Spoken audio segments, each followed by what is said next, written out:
credibility here when it comes to leaking, if that is something that you encourage in the campaign. Fair question. Ready? If I may ask you that. No, but let me do one at a If I may time. ask Do you a mind? follow-up. Yes, sir. All right. So, in one case, you're talking about highly classified information.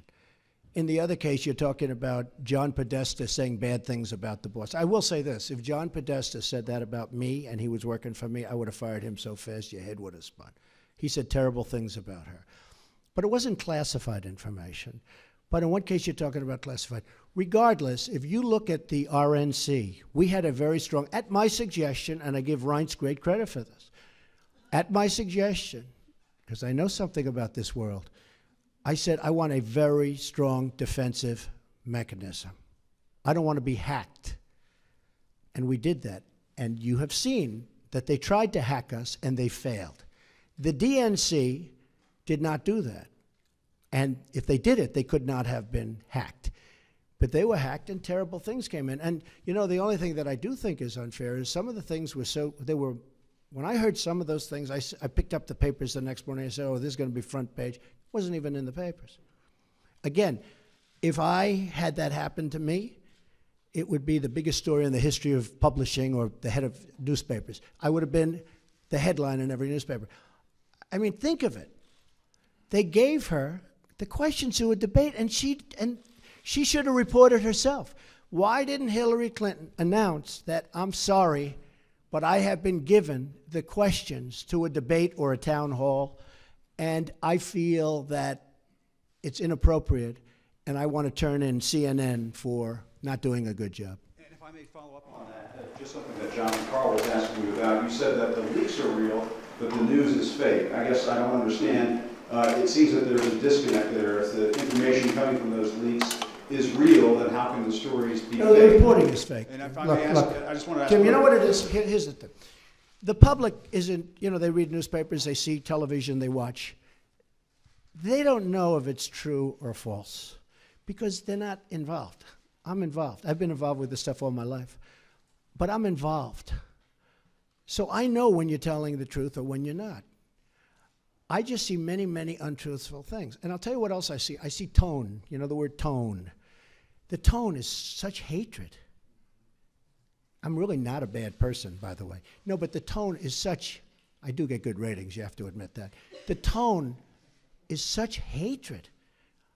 I watched this morning a couple of the network, and I have to say, Fox and Friends in the morning, they're very honorable people. They're very, not because they're good, because they hit me also when I do something wrong, but they have the most honest morning show. That's all I can say. It's the most honest. But the tone, Jim, if you look, the hatred, I mean, sometimes somebody gets, well, you look at your show that goes on at 10 o'clock in the evening. You just take a look at that show. That is a constant hit. The panel is almost always exclusive anti-Trump. The good news is he doesn't have good ratings. But the panel is almost exclusive anti-Trump. And the hatred and venom coming from his mouth, the hatred coming from other people on your network. Now, I will say this. I watch it. I see it. I'm amazed by it. And I just think you'd be a lot better off. I honestly do. The public gets it, you know. Look, when I go to rallies, they turn around, they start screaming at CNN. They want to throw their placards at CNN. You know, I think you would do much better by being different. But you just take a look. Take a look at some of your shows in the morning and the evening. If a guest comes out and says something positive about me, it's brutal. Now, they'll take this news conference. I'm actually having a very good time, okay? But they'll take this news conference. Don't forget, that's the way I won. Remember, I used to give you a news conference every time I made a speech, which was like every day, okay? No, that's how I won. I won with news conference and probably speeches. I certainly didn't win by people listening to you people, that's for sure. But I'm having a good time. Tomorrow they will say, Donald Trump rants and raves at the press. I'm not ranting and raving. I'm just telling you, you know, you're dishonest people. But I'm not ranting and raving. I love this. I'm having a good time doing it. But tomorrow the headlines are going to be, Donald Trump rants and raves. I'm not ranting and raving. But I'm- Go ahead. just one more follow-up. Should I let him because have of a this- little bit more? What do you think, Just Peter? because of this- Peter, should let him have a just little because bit of more? this- Sit down. Sit down. Just, We'll because of the, we'll get just it. because of the attack of fake news and attacking our network, I just want to ask you, sir. I'm changing it from fake news, though. Doesn't that undermine? Very fake news. I know, but aren't you?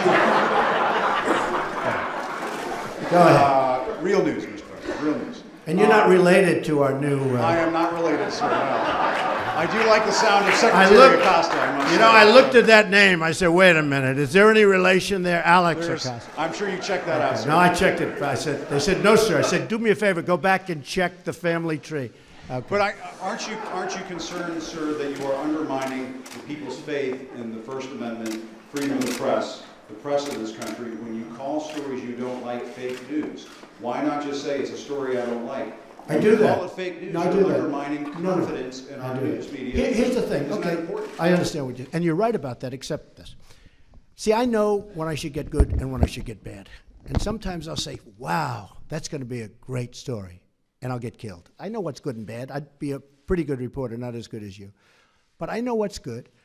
I know what's bad, and when they change it and make it really bad, something that should be positive, sometimes something that should be very positive, they'll make okay.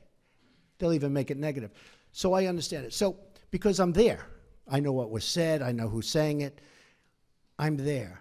So it's very important to me. Look, I want to see an honest press. When I started off today by saying that it's so important to the public to get an honest press. The public doesn't believe you people anymore. Now, maybe I had something to do with that. I don't know. But they don't believe you. If you were straight and really told it like it is, as Howard Cosell used to say, right? Of course, he had some questions also. But if you were straight, I would be your biggest booster. I would be your biggest fan in the world, including bad stories about me. But if you go, as an example, you're CNN, I mean, it's story after story after story is bad. I won. And the other thing, chaos. There's zero chaos. We are running, this is a fine-tuned machine. And Reince happens to be doing a good job, but half of his job is putting out lies by the press. You know, I said to him yesterday, this whole Russia scam that you guys are building so that you don't talk about the real subject, which is illegal leaks. But I watched him yesterday working so hard to try and get that story proper. And I'm saying, here's my chief of staff, a really good guy, did a phenomenal job at RNC. I mean, he won the election, right? Won the presidency. We got some senators. We got some all over the country. You take a look. He's done a great job. And I said to myself, and I said to somebody that was in there, I said, you take a look at Reince. He's working so hard just putting out fires that are fake fires. I mean, they're fake. They're not true. And isn't that a shame? Because he'd rather be working on health care. He'd rather be working on tax reform, Jim. I mean that. I would be your biggest fan in the world if you treated me right. Now, I sort of understand there's a certain bias, maybe by Jeff or somebody, for whatever reason. And I understand that. But you've got to be at least a little bit fair. And that's why the public sees it. They see it. They see it's not fair. You take a look at some of your shows, and you see the bias and the hatred. And the public is smart. They understand it. Okay, yeah, go ahead. Well, when you say the inner cities, are you gonna include the CBC, Mr. President, in your conversations with your urban agenda, your inner city agenda, as well as? Am I going to include? Are who? you going to include the Congressional Black Caucus and the Congressional? Well, Hispanic I would. Caucus, I tell you what. Do you want to as set well up as the on meeting? CB Do you want to set up the meeting? No. Are they friends of I'm yours? Just a reporter. No, set up the meeting. I know some of them, but I'm sure Let's they're go. watching Set up right a now. meeting. I would love to meet with the Black Caucus. I think it's great, the Congressional Black Caucus. I think it's great. I actually thought I had a meeting with Congressman Cummings, and he was all excited. And then he said, "Oh, I can't move. It might be bad for me politically. I can't have that meeting." I was all set to have the meeting. We called him, and he was all set. I spoke to him on the phone. Very nice guy. I hear he wanted that meeting with you as well. He wanted it, but we called. They can't make a meeting with him. Every day I walk in, I said, I would like to meet with him because I do want to solve the problem. But he probably was told by Schumer or somebody like that, some other lightweight. He was probably told, don't meet with Trump. It's bad politics, and that's part of the problem in this country. Okay, one more. Go ahead. Yes, Mr. President.